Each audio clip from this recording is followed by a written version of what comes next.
ஹரி ஓம். நல்லவர்களோட சேர்ந்து இருக்கிறது சத் சங்கம்னு சொல்லுறோம்.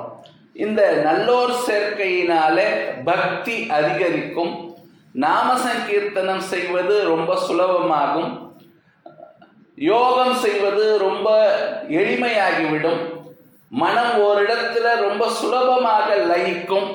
இப்படியெல்லாம் நிறைய சொல்லலாம். பூவோடு சேர்ந்த நாரும் மணக்கும் அப்படின்னு சொல்லுகிற மாதிரி நல்லவர்களோடு நாம சேருகிற பொழுது நம்முடைய மனம் உயரும், எண்ணங்கள் உயரும், நம்முடைய வாழ்க்கை வளர்ச்சி பெறும், நாம எல்லா விதத்திலையும் முன்னேறுவதற்கு வாய்ப்புகள் இருக்கு.